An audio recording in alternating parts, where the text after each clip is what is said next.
Discipline or regret, you decide. Every morning, life gives you two paths, one of discipline and one of comfort. And every time you choose comfort, you plant the seed of regret. You think skipping one workout doesn't matter. You think sleeping in 4-5 more minutes won't change anything. But those small decisions are building your future, brick by brick, habit by habit. The truth is, you're not deciding between doing it or not doing it, you're deciding who you are becoming. Discipline doesn't just shape your actions. It shapes your identity. It says, I'm someone who follows through. I'm someone who refuses to quit. And regret? Regret is the voice that will echo years later, when it's too late to change what could have been. So let me ask you. Are you going to let comfort steal another day of your potential? Or are you ready to face the pain that builds you? Because pain fades. Discipline stays. And regret? Regret never leaves. Subscribe to The Shifted Self, and let's build a mind that no longer negotiates with weakness. The hardest battle you will ever fight is the one inside your own mind. It's not the world holding you back, it's the voice inside you saying, not today. That voice wants comfort. It wants easy. It wants the illusion of peace. But peace doesn't come from avoiding struggle, it comes from conquering it. Every time you silence that voice, you take back control. Every time you do what you said you'd do, even when no one's watching, you are training your mind to obey your purpose, not your emotions. Because your emotions are liars. They tell you you're tired when you still have more to give. They tell you to stop when you're only halfway there. They tell you to quit when you're finally close to the breakthrough. That's the trap most people never escape. They live their whole lives ruled by the weakest part of themselves. And then they wonder why nothing changes. Discipline is not punishment. It's rebellion against the part of you that wants to stay the same.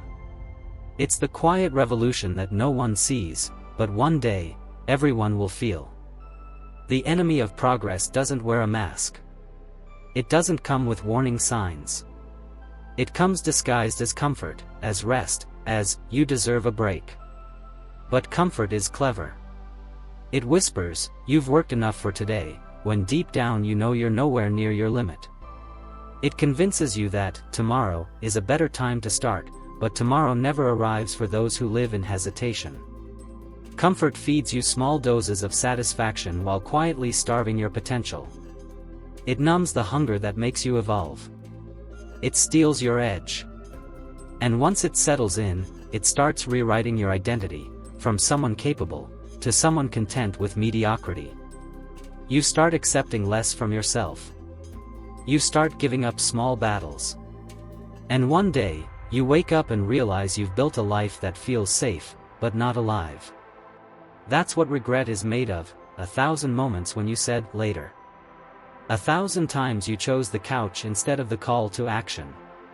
1,000 times you let fear of failure keep you comfortable.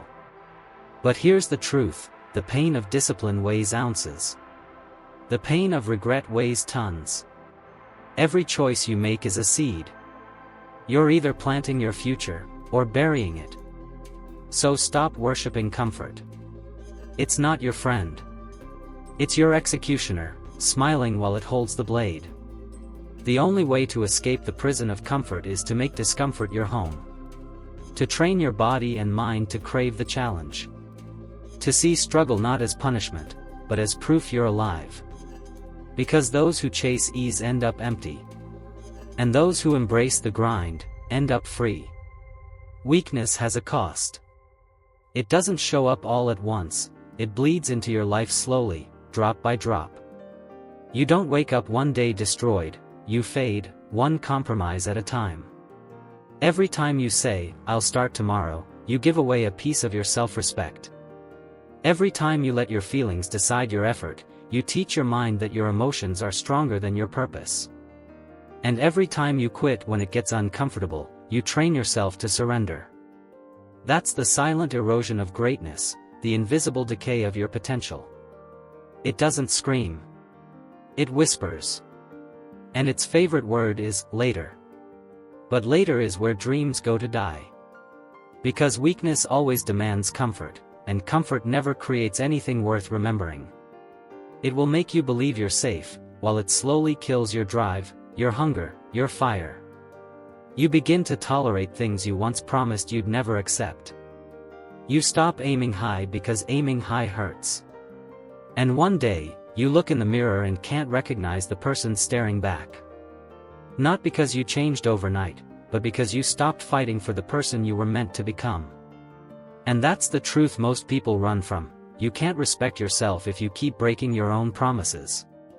You can't feel powerful if you keep surrendering to weakness. You can't build freedom on the foundation of excuses. Every moment of weakness compounds, and so does every act of discipline. The question is, which one are you feeding today? Because the longer you let weakness win, the louder regret will scream later. There's a power that comes from keeping your word, not to others, but to yourself. That's where real confidence begins. It's not about believing you can. It's about proving it, every single day. When you tell yourself you'll do something and you follow through, you start to rebuild trust in your own reflection. You start to look in the mirror and see someone you can rely on. And that changes everything. Because self-respect isn't built by motivation. It's built by repetition, by the days you didn't feel like it, but did it anyway. By the mornings you wanted to stay in bed, but got up. By the nights you were exhausted, but showed up for your goals. Each of those moments rewires your identity. They tell your brain, I can count on myself. And that simple belief, that quiet truth, is what separates the disciplined from the defeated. Most people wait to feel ready. But readiness is a trap. You don't need to feel ready. You need to feel responsible. Because when you take full responsibility, something shifts inside you. You stop negotiating with laziness. You stop needing permission to grow. You stop asking the world for validation, and start earning your own. That's the power of self-respect. It doesn't shout. It doesn't need to. It simply walks differently. It moves with certainty. It knows that every act of discipline is another brick in the foundation of freedom. Most people think discipline limits them. They think it's a cage, a set of rules that steals joy and spontaneity. But the truth is the opposite. Discipline is the foundation of freedom. It's the structure that sets you free. When you are disciplined, you don't live by chance. You live by choice. You're no longer dragged by emotion, distraction, or laziness. You become the architect of your time, and time is life. Discipline builds momentum, and momentum builds purpose. Every habit you create is a vote for the person you want to become. And the more votes you cast, the stronger your identity becomes. That's how transformation happens, not overnight, but through 1,000 silent victories no one applauds. While most people are controlled by impulses, you're building order in the chaos. You're designing a life that doesn't depend on motivation to move forward. That's what freedom really is, not the absence of effort, but the presence of mastery. Freedom is being able to look at temptation and say, I don't need that. It's waking up early, not because you have to, but because you respect yourself too much to waste potential. It's training your mind to obey vision over emotion, and realizing that the discipline that once felt like sacrifice is now the very thing that keeps you alive and unstoppable. Because without discipline, there is no freedom, only chaos disguised as comfort. But with it, you no longer chase peace. You become peace. Pain changes you. But the truth is, it's supposed to. Every scar, every failure, every sleepless night is a lesson written in fire. Pain is not the enemy, it's the messenger. It comes to break who you were, so it can reveal who you're meant to become. Most people run from it. They hide behind distractions, comfort, and excuses, hoping life will go easy on them if they avoid the hard parts. But pain doesn't go away when you hide. It grows stronger in the shadows. It waits for the day you can no longer ignore it, and when it comes back, it doesn't knock. It breaks the door. You can't avoid pain forever, but you can choose what it means. You can let it destroy you, or you can let it refine you. You can let it close your heart, or open your soul. Because pain will always be part of your story, the question is whether it will be your reason to quit or your reason to rise. The strongest minds were built through pain. They were carved by rejection, isolation, and failure. They learned that the path to power isn't paved with comfort, but with pressure, with resistance, with sacrifice. And every time they fell, they didn't ask, "Why me?" They asked, "What is this trying to teach me?" You have two choices in suffering: you can drown in it, or you can let it baptize you into strength. You can keep running from it, or you can turn around, face it, and say, "I'm done hiding. Break me if you must, but I will rise stronger." That's what rebirth feels like. It's not peaceful. It's violent. It's not easy. It's sacred. It's the death of the old self, so the new one can finally breathe. When you walk through the fire and survive, you stop fearing it. Because once you've faced pain and refused to break, something inside you changes forever. The fire that used to burn you, now lives within you. That's the mind of fire, unshakable, focused, alive. It's not about being fearless. It's about understanding that fear no longer controls you. You've seen the worst, and you kept going. You felt broken, and you rebuilt. You've lost, and yet, you're still here. That's strength no one can give you. That's power no one can take away.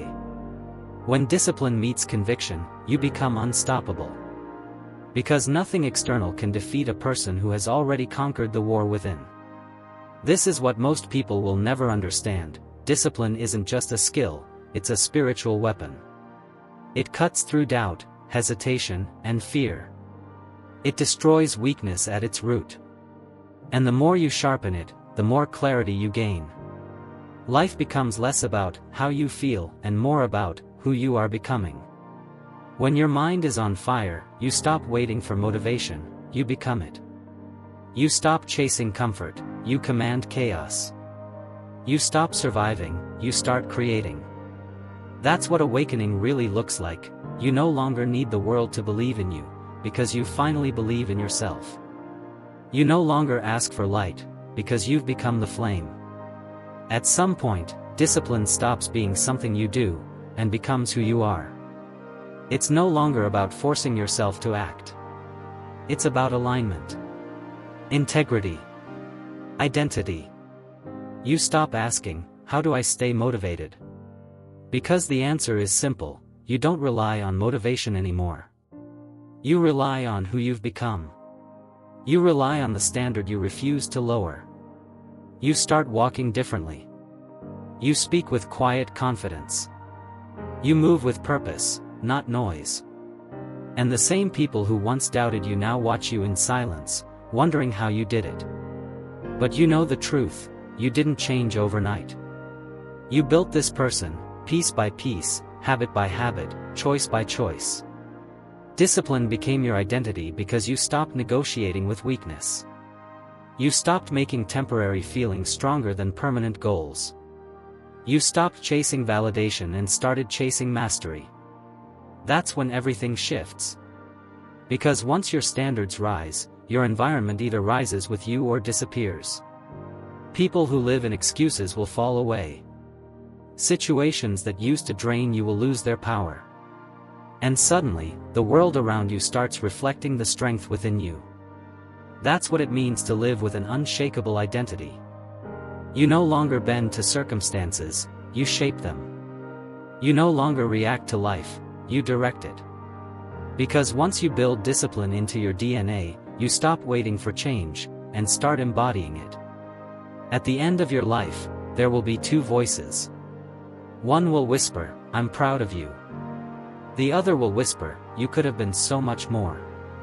And that's the moment you'll understand: every day was a decision between discipline and regret. Every excuse you make today becomes a weight you'll carry tomorrow. Every small act of discipline becomes a freedom you'll live with forever. That's the truth no one tells you. You will suffer either way. The question is, which pain are you willing to live with? The pain of discipline? Or the agony of regret?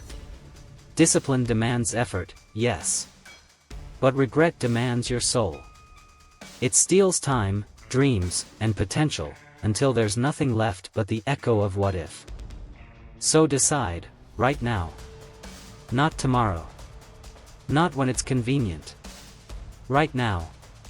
Will you let your comfort define you, or will you let your discipline build you? Because the world doesn't reward intentions, it rewards action. The person you want to become is waiting on the other side of consistency. Not perfection. Not luck. Consistency. And when you finally stop negotiating with your excuses, you'll see what's been true all along: you were never weak. You were just undisciplined. And that changes today. This is your awakening. This is your moment. Discipline or regret, you decide. The shift isn't coming, you are the shift. If this message spoke to your soul, don't just scroll away. Take a moment, breathe, decide, and commit. Because transformation begins the second you choose action. Subscribe to The Shifted Self, and keep awakening the fire within you.